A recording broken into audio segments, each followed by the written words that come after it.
fight her. Oh, big right hand. One punch. That is it. Forget about the count. It is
the undefeated Claressa T-Rex Shields.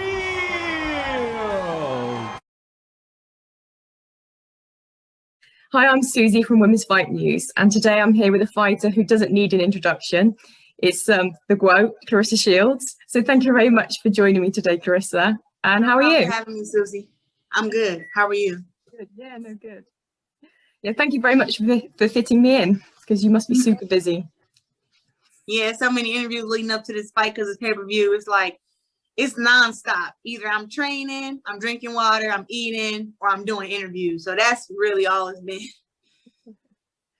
And so your fight's on the 5th of March against Marie Eve Dicaire, and it's obviously for the Undisputed at Super Welterweight, and also for the ring belt and the lineal championship. So it's a lot on the line. Yeah. And also you'll be the first fighter in the 4-belt era to be undisputed at 2 weight divisions. Yeah. So how's training going for all that? Well, one, you just saying that just gave me chills. Like, so excited to be doing that. But training is going very, very well. I'm 163 pounds right now, which is very good, you know, to be 11 days out from the fight. And I just feel really excited. I feel super healthy. I don't feel drained. I'm super hydrated.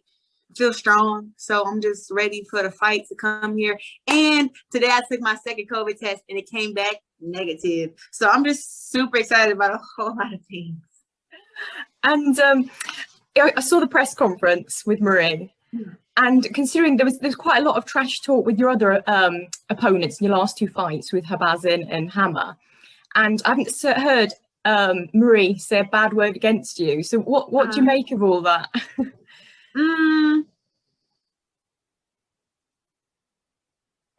Me personally, I don't think that everybody is a trash talker. I don't like if they don't talk trash, it means that they're scared. I don't think that. I pay attention to other things, like how she's promoting the fight, if she want her fans to tune in. And just from her, it's like she really don't want anybody to see her take this ass whooping. That's what I understand. Because in the past month, I'm posting, promoting the fight, putting a link out there to buy the pay-per-view. We got tickets on sale. I'm all over. And it's like she's made 1 poster post, and then she's made 2, 3, 3 posts in the last month. And it's like, this is a pay-per-view fight, and you're supposed to have your whole country of Canada behind you, and she's not promoting. So I don't think that she I think any fighter wants to win, but do I think that she believes that she can beat me? No, but I think she'll put up a hell of an effort because she wants to keep her O. But from just the looks of it, it's like she's not promoting it. So it's like, I just feel like she don't want her fans to see her taking ass whooping. That's how I feel with it. And you obviously, when you come into your fight, you often wear your hair blue for Flint. So you're going to do that again? Always. I have to wear my hair blue till Flint get clean water. Right now, Flint is still in a water crisis. The water is still dirty. It's been almost 7 years. And I'll continue to wear my hair blue till to bring awareness to it. And when the water is not when the water is clean, then maybe I'll wear the color purple or something. But right now, the color is blue. It's crazy. It's been going on for so long. Yeah, it's crazy for sure. And with this victory, do you think you'd be undeniably the pound for pound number one? I think without it, I'm pound for pound number one. You know, on a pound for pound list, I respect their list. I was number one for a couple years, and then it switched with Katie, and then I was back number one again. Now with Katie, because I've been inactive. But I think even with me being inactive, that I'm still the pound for pound best as far as in skill wise, as far as in dominance, as far as in, my resume. I think that I'm pound for pound the best. I think that I should be on the men's pound for pound list that I box so well. And so should Katie. I think we should both be up there, up in the top 10, because we both got impeccable skills, impeccable speed, and we've accomplished a lot in our careers to be early on. I think I'm 10-0, 2 knockouts, and Katie, I believe maybe she got 15, 16 fights now. And, she's a 2-division world champ, undisputed like myself. And she's doing great things too. And talking about that, obviously last year wasn't great for women's boxing in America. Yeah.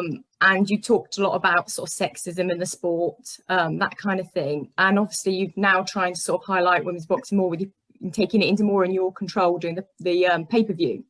So what do you think needs to change to sort of even the divide a bit more, get a bit more equality? I think that all women should start looking into doing their own pay-per-views, and we all need to just kind of find just that one network here in America where we know this is where the best women fighters fight against each other at. This is where you get the Amanda Serrano versus the Jelena fight. This is where you get Claressa Shields versus Franchon Cruz fight. Like this, like we need to have our own network in the US so that we know, we don't have to wait months and months and months to get to wait for a network to want to showcase us. We're ready all throughout the year. We're constantly in the gym. We're always ready. So we need to come together and start building our fan base on our brands. I think that a lot of girl boxers just want to, like everybody just want to be known. And it's like, you have to put your face out there. You have to put your boxing skills out there, your footage, stuff like that. And, actually, like I'm monetizing on my YouTube channel. I got 78,000 followers on Facebook. I got 380K followers on Instagram, 60K followers on Twitter. It's like I'm constantly building up everything so the numbers can get bigger, and I can have a large fan base. And I think that a lot of girls need to get into that. Build the fan base, get the pay-per-views, get the money. Exactly. And talking about sort of your fights in your career, I've heard you say that Franchon Cruz was your toughest fight. Would you still say that? Yeah, she's still my toughest fight. Yep. I haven't fought a girl that hit as hard as her yet, who wants to win as bad as I wanted to win. Everybody likes to bring up the Hannah Gabriel's fight, but it's like after the knockdown, what did she do? She fought back, like a fighter was supposed to do, but she took an ass whooping like everybody else. That was going to be my second question. Who hit hardest? So obviously you're saying Franchon. Oh yeah, of course. I think that when I fought against Hannah Gabriel's, that was I was struggling to make 160. I didn't have a good nutrition at the time, and I thought just going to 160 from 168 would just be a piece of cake. And before I knew it, the day before weigh-in, I'm 163, and I'm like, what the hell is going on? And it was super hard to make 160. So I believe that I drained myself, and I went into the fight super dehydrated, and I tried to hydrate back up, but after starving yourself for all those hours and not drinking any water just to make the weight, that it just made my body like not want to eat, not want to drink really. I wasn't able to get my body to back the way that I wanted it to. So now after that fight, I got with Perfecting Athletes, and every fight since has been super easy to make weight. I mean, 154, make 160 has been super easy. And that's why I performed the way I did against Habazine and how I performed against Hammer. That was me fully together. But you know, it's taking nothing against nothing away from Hannah Gabriel. She's a good fighter, and I'm hoping that down the line that we'll be able to fight again. Oh, to give her a rematch. Yeah. Okay. Mm-hmm. Yeah, that'd be interesting because obviously she's been the WBA champion at Super Welterweight. It'd be interesting to fight at a different weight. So because it was a middleweight, wasn't it, that you beat her? Mm-hmm. So I think that's, you know, I think that's just BS that, you know, she says that coming up to 160 was a disadvantage for her. It's like, how is coming up in weight a disadvantage for anybody? You know, you don't have to lose as much weight. You get to eat a little bit more. You can add muscle on, and you know, or even if you're going down to that weight, you get to lose less weight. So it's like, it's kind of, to me, it's like bullshit that she says, oh, I had to come up to her weight at 160. And it was just like, so you get to be bigger. You get to eat more. What the hell? You know what I mean? Like, I'm the one had to still come down in weight. Like, I could have made our fight at 168, really. But I was like, you know what? Since she's coming up one, I'll go down one. But I've always just wanted to fight at 168 because that's where I'm comfortable at. You know, me going down to 60 and going down to 54, or so I can chase the champions. Like, I'm not running from the champions, you know, so it's kind of, you know, BS when these girls, you know, make up all these excuses. It's like, you got to eat and put on muscle. I had to starve and damn near drain myself to make 160 the first time. So she really had a good advantage. She took advantage of it and knocked me down the first round.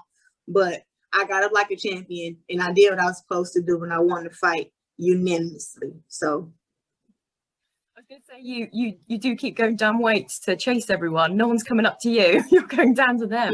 No, nobody's coming up to me. I mean, even like the original plan was to go to 147 and fight against Cecilia Bráquez, but she kept saying that I couldn't make 54. So I came down to 54. And then when I made it to 54 and I started calling her out, she got real quiet.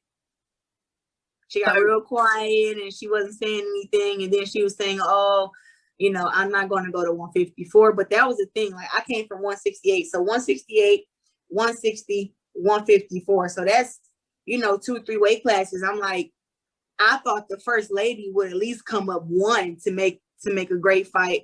But she doesn't have any heart. So she can't even come up one weight class because she just doesn't want the smoke. And obviously she's fighting McCaskill. Yes, my 13th. Soon. So obviously, would you be looking for that winner of that? Would you go to 147 for that? I would definitely go to 147 for the winner of Jessica McCaskill and Cecilia Bráquez. But also too, they have to realize too, like, you gotta pay me, you know, and not them. That's word to Eddie Hearn. You know, you gotta pay me for that. Like, to go down to that weight, one, it's not gonna be easy, but I'm willing to do it if it's the right motivation. And the right motivation is to be a 4 division time champion and be undisputed in 3 different weight classes, right? So it's like, if that shit even possible, be undisputed in 3 different weight classes, like, yes, it's kind of possible for me. So I would love to, you know, to make those fights happen. And really the dream fight is me and Katie Taylor at that 147. I know I heard Eddie Hearn say before that the winner of Jessica McCaskill and Cecilia Bráquez, that Katie Taylor will fight.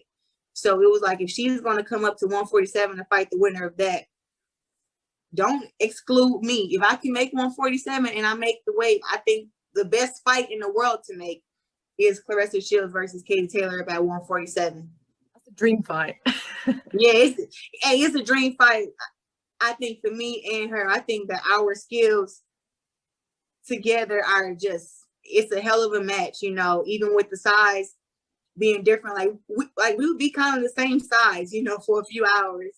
But I mean, it would be, I wouldn't mind like a little weight restriction, like, okay, I can't get past 160. I feel like that's completely fair, you know. But I think it's going to be a fight with skill, speed, you know, experience. She's an Olympic gold medalist. I'm a 2-time Olympic gold medalist. We're world champions in multiple divisions. I feel like that'd be a hell of a fight. So if she's gonna come to 147, I'm definitely willing to fight Jessica McCaskill, fight Cecilia, or fight Katie if she was to come to 147. And that's because it's the best fight in women's boxing to be made. Not that I hate Katie Taylor or anything, because I actually love her and I love her work. You know, I think that she's, like I said, when they talk about pound for pound, it's like I'm 1A, she's 1B. I wouldn't even give her number 2. You know what I mean? It's like we neck to neck, and it really depends on what you like in the fighter to who you think is who you think is better.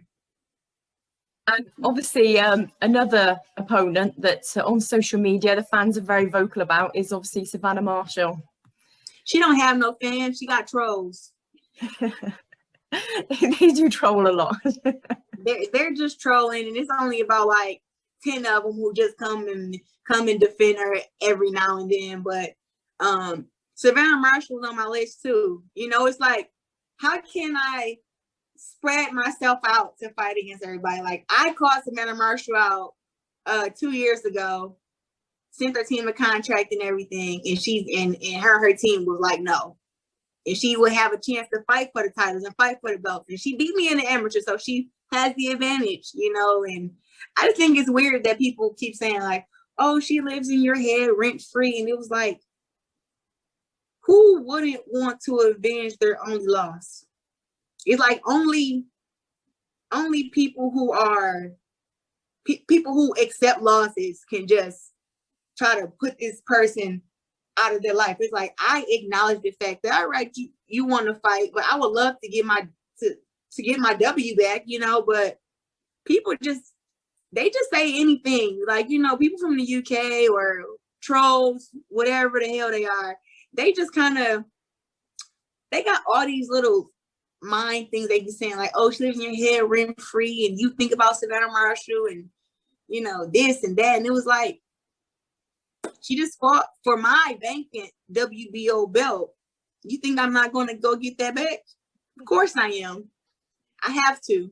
So it's kind of funny that she tries to convince her fans and the people in the UK that, oh, as soon as I win a belt, Claressa goes to MMA. And it was like, nah, chica, I'm good enough to do boxing and MMA at the same time. And I'm going to come get my WBO belt from you. Like, we already knew that once you won the WBO belt, we already knew. Now I'm your mandatory. I should be the WBO champion in recess, really. Yeah, that's true. Yeah. And it's like, not only that, you're doing your MMA, you're going down in weight, and then you'd have to come up in weight. Hey, it's right there, though. Like, I'm comfortable. Like, I can fight 154, fight 160 the next week, and fight 168 the next week. Like, it's not really a problem for me to go to those weights. It's super simple for me. I can do this stuff. Boxing is, I put in a lot of hard work that's going to benefit me down the line. So that's why I'm always in shape and always ready for a fight. I'm talking about MMA. Congratulations on getting your contract. Thank you. So it's the Professional Fighters League. PFL. So what made you want to get into MMA? Is that something you've always wanted to do, or? It was kind of like, it was a mixture of just missing the ring, missing the action. It was a mixture of a great contract with a great plan, and just being able to talk to an organization who understood that I didn't want to come to MMA and be like, a Conor McGregor versus Floyd. I'm like, I really want to have a team. I really want to fight girls at my level, and also train my butt off to where when you guys mention my name with the world champion, that people say that's a good matchup, and they don't just say, oh no, she's going to get choked out because she's a boxer. So actually making it like a career instead of just a one-time thing, and to be able to talk with the owners, Peter Murray, everybody from the PFL, they understood that, that MMA is new to me, and that, I really want to be successful at it. So I don't want to be used as a publicity stunt. You know what I mean? Because I am the greatest woman of all time in boxing, but it's like, I also want to be great at MMA. So I'm not going to go on there and fight against the world champion just the first time like on my first outing. I want to fight girls who are at my level. And then as I get can match me tougher, just like in boxing, you know. So I think overall that I'm going to be matched tough just on the fact that I'm a great boxer. You know, I just have to know or worry about if these girls know how to wrestle, they know how to, like, they know jiu-jitsu, they know kicking. So I'm drilling myself to learn all that stuff too, which has been a different kind of journey, really. It's been fun learning. Yeah, it's fun learning, and it's humbling. You know, like I started boxing when I was 11 years old. I'm 25, and now I'm going into a field to where it's like you're the new kid on the block, and it's like I haven't felt like I was a new kid on the block in forever. So now it's like I'm coming into it, and now people are looking at me as if I'm Frey. I feel like I'm 16 all over again, trying to get ready for the Olympic trials. And you've got Holly Holm that you've been working with, so that's quite a great person to learn off, seeing as she's made the transition herself. Yeah, we did kickboxing sparring together, and we did jiu-jitsu practice together. And like, she's a super great ally, and we just had some of the greatest talk just about like some of the mindset she had when she first retired from boxing and went to MMA. And it's just great to have somebody to actually talk to. And she is the only boxer to transition to MMA and be successful in it. It's just her. There isn't a man who went to MMA and became a world champion. It's Holly Holm. She's the only athlete that did it. And I'm trying to be the second athlete. The only difference is I'm going to be boxing champion and MMA world champion at the same time. And well, I was going to say with Holly, obviously it's been quite fun to see your journey with your MMA. You've been getting into your TikToks. It's been quite fun to see you on your TikToks.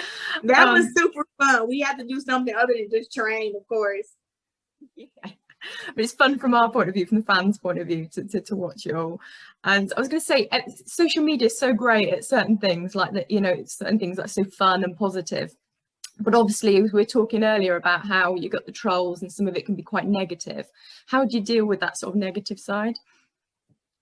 I've been blocking people, honestly. Like, it's some people who I will respond to, and I also tell myself to, like, I get way more love than hate.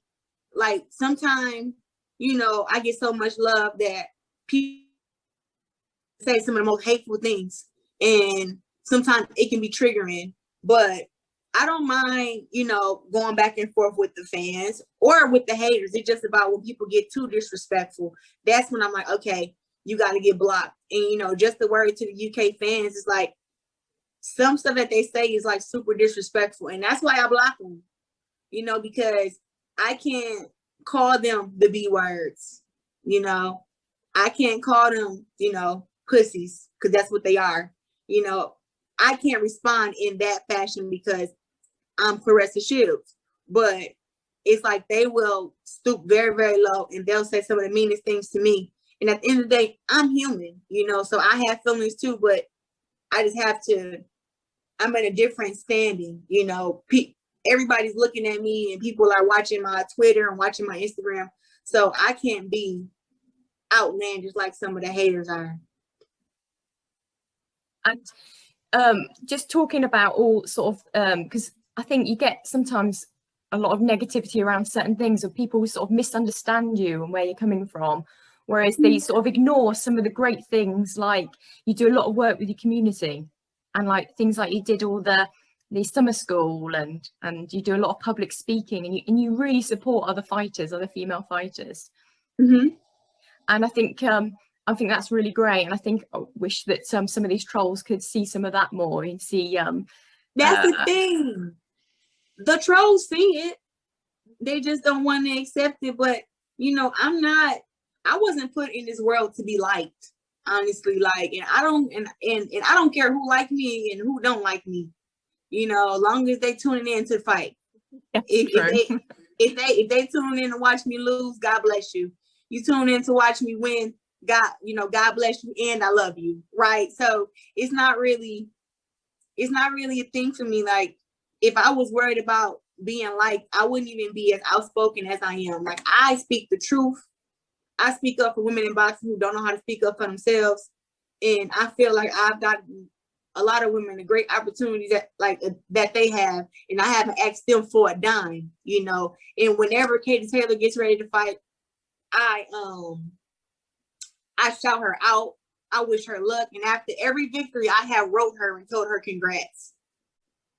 You know, I don't get the same messages from her. You know, I don't know if she doesn't watch women's boxing, or maybe I'm not gonna say that she disliked me, because when I seen her in person that we talked, but in some way she may see me as a rival. But anybody who's in boxing, who's a world champion, even Jessica McCaskill, you know, her coach, whoever he is, he's weird, but you know, he do so much talking, and you know, he makes her look bad. He makes her look soft, you know, and she's not, but he makes her look that way because of how he is on social media. And, you know, just in the things that he say. And it's like, he needs to just shut up, honestly, and let the girl shine, because he's really making her not have a lot of fans, because he say some of the weirdest things, you know, like he just needs to just stop. And, but even with her, I want her to beat Cecilia Braxis, because I feel like Cecilia Braxis is not going to fight the best fights. She's always been a person to pick certain fights and pick certain fighters, you know. And it was like, I think that Jessica will actually take those big challenges and, you know, and give some girls a good run for their money and actually defend that undisputed title the right way. And, you know, Cecilia tweeted me and she said her pay-per-view, she said she sold out 10,000 seats, and I forgot how many pay-per-view numbers she said she got. And it was just like, and you know what I mean? It's like, you know, congrats on all of that, but nobody in America heard about your pay-per-view. You know, when she fought in LA, she was the main event, and I had more fans there to see me than her, and I was added to the card 2 weeks before the actual fight. So it's like, you know, she does all this. She's so big and she's so known and all this stuff. And it's like, you're known in Norway. I'm known all over the world because I've been to the Olympics twice and I won, you know, and I'm also a world champion. So I feel like, you know, and I just want to say to Cecilia, she plays this good girl role. Oh, I'm so women's active. You know, I'm a women's activist and this and that. And she's not. She's a fucking hater. Like, she's a hater. She feels like everybody needs to bow down to her because she was the first woman to be undisputed. But at the same time, nobody can name many of her opponents out of her 36 fights.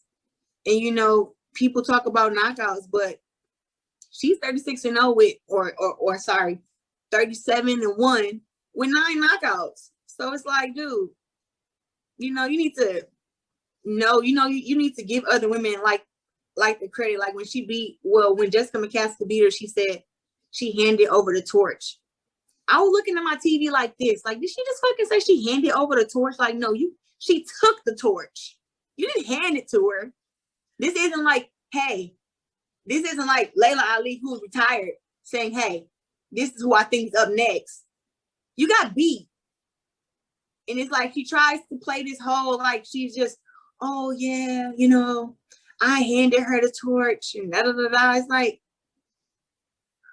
who told you to say that? Why would you say that? You didn't hand her nothing. She took it. She's gonna take it again. March 13th. Their press conferences have been getting a bit heated up between McCaskill and Breakers. Yeah, I seen that. And you know what? Jessica McCaskill is completely right. Cecilia Braxis don't have no heart. And guess what? Tom Loeffler, her promoter, he ain't got no heart either. You know, and he know that the fight was offered to them, and we supposed to make, I think, $1 million a piece upon Showtime.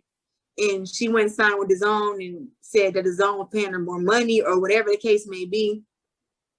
And it's like, stop it, bullshit. Anyways, it's just like, he just knows how to protect her. And it's like, we're at a time now in women's boxing where you can't protect nobody from nobody. The best are fighting the best. And if you're not the best, you're going to lose to whoever the best is. And it may just be time for her to just hang it up and let the other girls, you know, do their thing. Things have changed now, obviously. Yeah, like you're saying, the best are now fighting the best, whereas, you know, however many years back, it was, you know, you could only fight who was in front of you. Mm-hmm. So I think, you can fight who's in front of you, and you got to pick your opponents. Now it's like it's girls who are yelling like, "Hey, I want a world title shot. I got this many fights. I got this many followers. I got this kind of back." And like, it's girls who are like, and everybody has social media, so it's like you really can't say that, you know, oh, somebody is avoiding you, because social media will tell you who's avoiding who. You know, like you know, any girl who said that she called me out, I've sent her a contract to fight, whoever it is. Raquel Miller sent her a contract. Savannah Marshall sent her a contract. The reason that we haven't fought is because of them, not me. For sure. And obviously you've achieved so much in your career, considering, you know, in every single fight you've stepped up and you fought the best that you can. And like we said, you've chased everyone through the weights and everything. Is it important to you to be inspiring sort of the next generation, the people in your community, of how successful you are, and inspire them to achieve? Absolutely. I feel like people may speak about like my confidence or how outspoken I am, but I feel like that's very, very important for women's boxing, because it got girls who box, who love boxing the way that I do, but they're scared to be themselves, you know, to be as mean, you know, to talk as confident, because that's not what women do, right? But it's like, who says that women can't be confident, especially in a sport where you at the gym training 2 or 3 times a day, and people want you to be quiet about how hard you work? It's like, I work my ass off. Like, I don't get no breaks. Like, I go to the gym sore, I go home, I try to recover, I go to the gym the next day and work out just as hard. And I think that women need to know, like, we're all not the same. Some of us are quiet, some are outspoken, some are smart, some are dumb. That's just what it is. But guess what? The same thing exists in men's boxing. And I think that no woman should be afraid to be herself, to talk about the things that she feels, especially when it like comes to our sport and our job. And that's why I be as real as I can be. And that's why I don't change for nobody. Like, you know, people will be like, oh, you be more likable if blah, blah, blah. And they be like, who cares about being liked? I don't make more money because you like me. I don't get world title shots because you like me. I don't get to make history because you like me. Like, it doesn't matter who likes you or who dislikes you. It just matters that you're respected and that you're able to uplift the whole sport. I think that the role that I'm playing, I was the first woman to fight on premium cable up on Showtime. This was before Katie.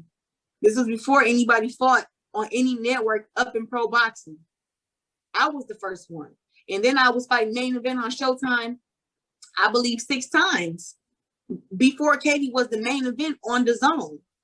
I was the main event plenty of times over here up in the US. You know, so I opened that door to where ESPN signed Michaela Mayer. It's only one network here in the US that hasn't showcased women's boxing, and that's Premier Boxing Champions. And we're trying to break through the door with them. Don't know how we're going to do that.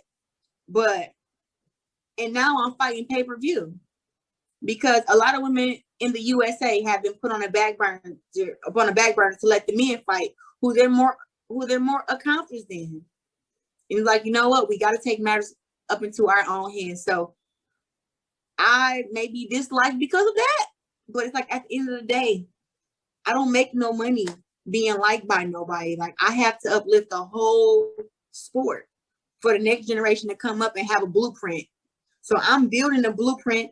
I'm testing things out. I'm seeing what's good, what's bad. So when the next generation come and they ask me, what do we need to do? I have an answer. I have a game plan, because it wasn't a game plan for me. It wasn't a blueprint. And it wasn't one for Katie. It's not one for Michaela Mayer. We're all making our own way. So it's just about figuring out what's the best way to keep women's boxing alive, because we're not going to stop boxing. We're going to exist in boxing forever. There's always going to be a little girl coming up that wants to be one of us. So We have to make a way for them. The Olympics opened the door. I opened the door in the professional boxing. Now it just has to. Now we're fighting pay-per-view. We just got to keep thinking bigger and bigger and bigger. And you can think bigger all you want to, but if you never speak on it, nothing's never going to happen. That's it. Fighting in the ring, but also outside the ring. Yeah. All the time. Have to. Well, it's been really great speaking to you, Claressa. And yes, same. I'm so happy much we're for- able to get this in. And good luck with your fight. Thank you. And if anybody wants to get in on the pay-per-view, it's on Fight TV. Yes, www.fighttv.com. March 5th is pay-per-view live. Marie Eve Dicaire is going down in 5. Okay? You've heard it here. So here we go. Well, thank you very much, Claressa. It's been great. No problem. Thank you. Thank you. Bye. All right, bye, Susie. Thank you for watching. If you enjoyed the video, please click like now and subscribe. You can also follow me on Twitter and on Instagram. Thank you. Bye.